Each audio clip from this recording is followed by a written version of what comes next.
Oke, terlihat slide-nya? Terlihat, Bu. Riti tolong di-screenshot dulu partisipannya, di room partisipannya, karena ada 53 orang berarti ya yang hadir.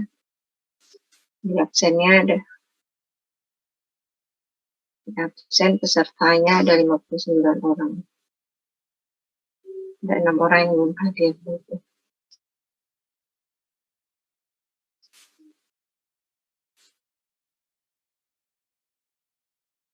Oke. Materi kita hari ini adalah tentang manajemen rantai pasok atau yang dikenal dengan supply chain management.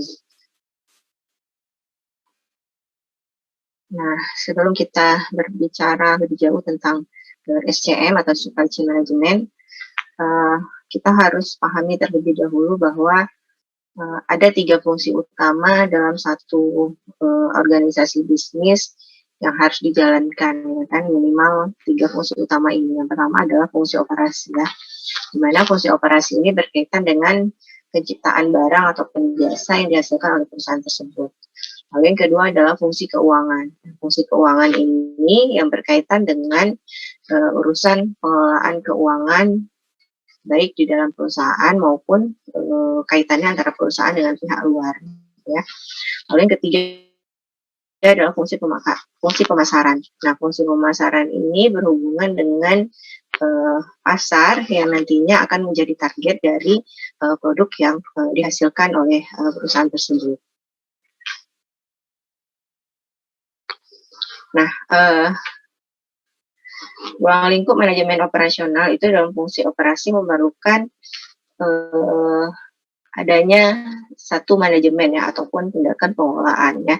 Nah, tindakan pengelolaan ataupun manajemen yang dikenal dengan manajemen operasional itu mencakup beberapa hal, ya, mulai dari peramalan, perencanaan kapasitas, penjadwalan, penyediaan jaminan mutu, motivasi karyawan, keputusan lokasi perusahaan, dan manajemen rantai pasok, ya, dan lain sebagainya. Nah, yang dimaksud dengan rantai pasok itu sendiri adalah sebuah rangkaian ataupun jaringan antar perusahaan yang saling bekerja sama untuk membuat dan menyalurkan produk berupa barang ataupun jasa kepada konsumen akhir, ya. Jadi kalau dari diagram alir ini bisa kalian lihat dimulai dari supplier. Supplier ini adalah penyalur bahan baku, ya. Jadi dari supplier itu ke produsen, nanti dari produsen ke distributor hingga sampai ke konsumen akhir, ya. Nah, rangkaian atau jaringan ini terbentang dari bagian hulu sampai pada bagian hilir, gitu ya. Hulunya ada di suppliernya hingga sampai bagian hilir ada nanti di konsumen akhir. Nah, ada 3 macam hal yang harus dikelola dalam supply chain, yaitu yang pertama adalah aliran barang, ya. Aliran barang, yang kedua aliran uang, dan yang ketiga adalah aliran informasi.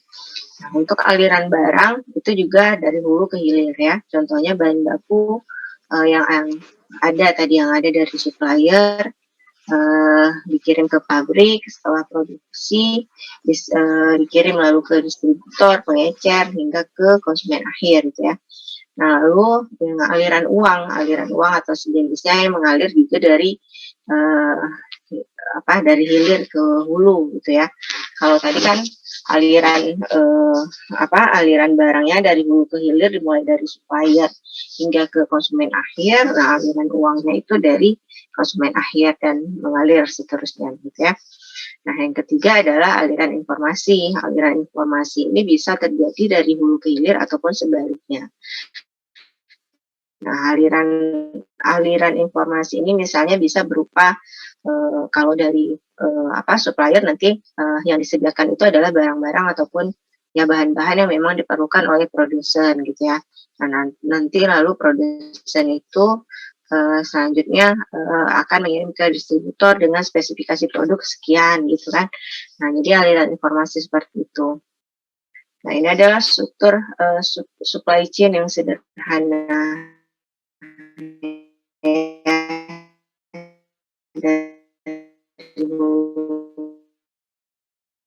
ke hilir, ya, mulai dari supplier, pabrik, distribusi akhir gitu ya. Nah, ini merupakan aliran fisik. Aliran fisiknya bisa berupa material produk, pembeliannya, pricing, uh, terus aliran informasi itu ada kapasitas, jadwal, pengiriman order, data penjualan, dan lain sebagainya ya.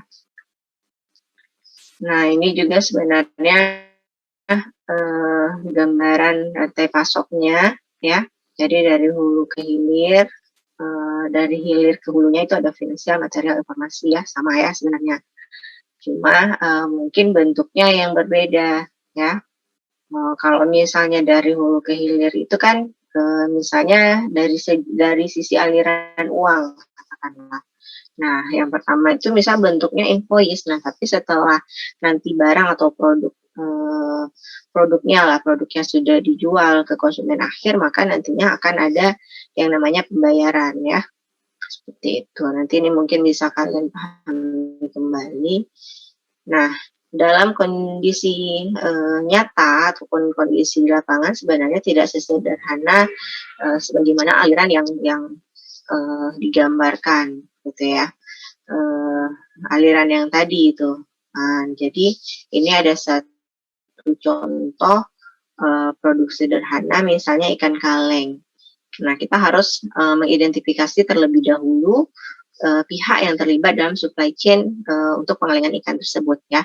Mulai dari penghasil ikan, penghasil tomat, penghasil garam, penghasil aluminium. Nah, aluminium ini digunakan untuk kaleng ataupun kemasannya gitu ya. Mulai dari distributor ikan, pabrik saus tomat, dan lain sebagainya ya. Ini ada 12 pihak yang terlibat.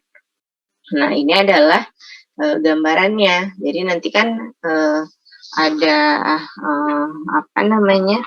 ada ini kan 1, 2, 3, 4 gitu ya yang dilihat. Nah, berarti kan mulai dari supplier itu mulai dari penghasil ikan, penghasil tomat, penghasil garam, dan penghasil aluminium.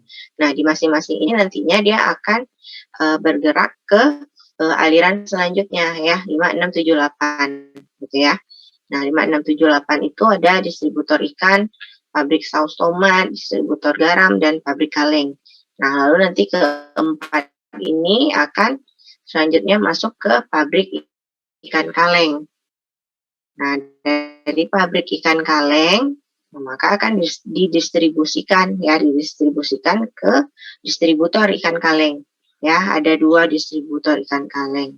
Nah, masing-masing distributor itu dia punya tujuannya masing-masing, gitu ya. Punya tujuannya masing-masing. Nah, misalnya ada yang ke supermarket dan perusahaan transportasi dan pergudangan ya. Masing-masing distributor itu punya langganan lah gitu ya bahasanya. Punya langganannya masing-masing seperti itu. Nah, ini adalah bentuk